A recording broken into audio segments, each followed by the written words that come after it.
Hürmetli vatandaş, davamını anlayışsızlık siyemizdim. 3 yıldan beri Şinjan'da bir etem zorballık vakaları yüz vermedi. Devlet Mahkemesi'nin azası hem de Tashqi ishlar ministeri bangi Birleşken Devletler Teşkilatı'nın umum yig'ini mezgilidagi bir faaliyetde mundaq dedi. Şinjan'da kurulan terbiyeleş merkezi bir kısım amının radikalizm ve zorballıkның tesirinden kurtuluşuna yardımı bulup, ularning texnika qobiliyatini tarbiyaleydigan mekteptir. Her qaysi devletler Şinjan meselesini tamponlaştırıp, tallashni yo'lga qo'ygan bir paytda Jungoning iqtisodiy ta'siri kishini andishiga soladi. Prezident Trump hükümetinin amaldorlari izchil holda Jungoni to'g'ridan-to'g'ri tanqid qiladiganlar qatoriga tizilgan edi. Amerika Qo'shma Shtatlarining davlat ishlar kotibi Mike Pompeo Uyg'urlar duchor bo'layotgan muomalani 21-asrning haqorati deb atagan edi. Muavin Devlet İşler Katibi John Sullivan haftanın 2. günü 9. ayının 24. günü Birleşken Devletler Teşkilatı'nın umum yig'ini mezgilida başka bir neçe devletler bilan birlikte Beijingni ayıplaydigan bir gruppa teşkilledi. O mundaq dedi. Jungo hozir intayin ig'ir bostirish faoliyati elib beryapti Şinjan'da. Gerçi Amerika Qo'shma Shtatlarining Davlat bexatarligi komiteti bu mesele, yani Şinjan meselesi bo'yicha embargo qilish siyosiy yo'l qo'yishni ilgari surgan bo'lsa-mu, lekin bunday usul bilan Jungoni jazolash Amerika Qo'shma Shtatlari Moliya ministrligining huquqiy doirasidagi ish edi.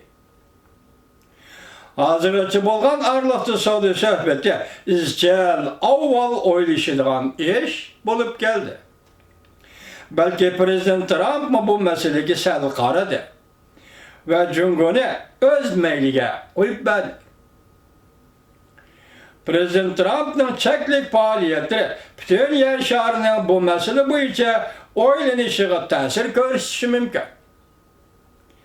Eğer Amerika bu meselede rehberlik rolünü cari kıldırmaydigan bolsa, başka devletler o Şinjan meselesi de herkes kullanış besimini yes kılalmaydı.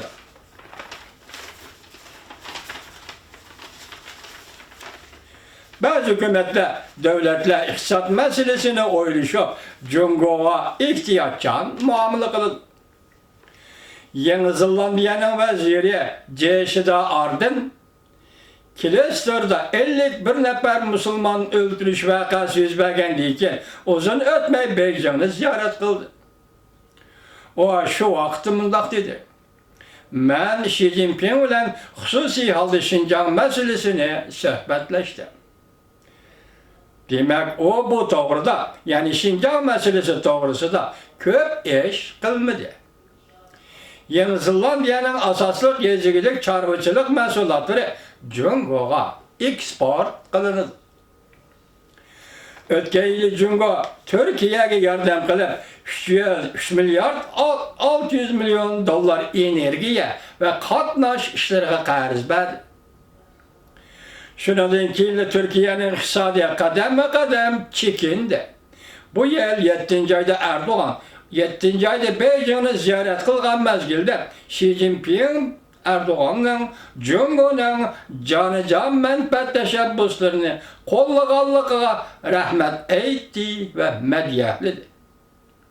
Xi Jinping Erdoğan'ın Jungo'nun canıcan menfaat teşebbüslerini kollaganlığa rahmet etti ve medyahledi. Cümleden Şinjan meselesi bu için. Nurgun devletler hükümetleri bir gözünü kısıverip, bir gözünü içiverip Şinjan meselesi boyunca özlerini tekşirdi ve sınap baktı. Sabık Prezident Obama hükümetinin Şarkı Asya ve Tinç Okyan işleri boyunca yardımcı devlet işler katibi Daniel Russell yukarıda görsetti. Şimdi nurgun devletler hükümetleri bir gözünü kısıp elip, bir gözünü içip, Şincan meselesi boyunca özlerini tekşirdi, yaki sınap baktı.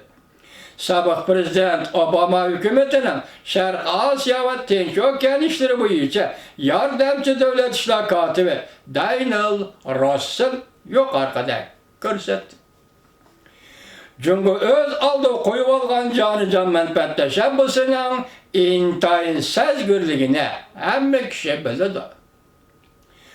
Çünkü bilen bolgan yaxşı münasibetlerini saklaş üçün bunun erişidigan iqtisadi menfaatlerini xatar içige koyduğun devletler intayın az.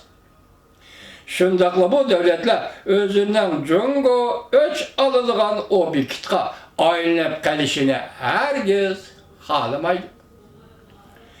Başka devletler Cungo'nu tanqitlagan çağda kollektiv tanqitlash şeklini kullandı. Bunun da tarqaqlı işi buladı ve cezanın işten saklanıp qalğılı buladı. Bu yıl yazda Cenve'de 20'den artıq mühim Garp devletleri yüzünün onun üstüge Yaponiya koşulup Birleşken Devletler Teşkilatı'nın Kişilik Hukuk Komiteti yığınında bayanat ilan kıldı. Bayanatı Cungo'nun cezalarına Takaşni müracaat kıldı. Devamını anlayış vatandaş.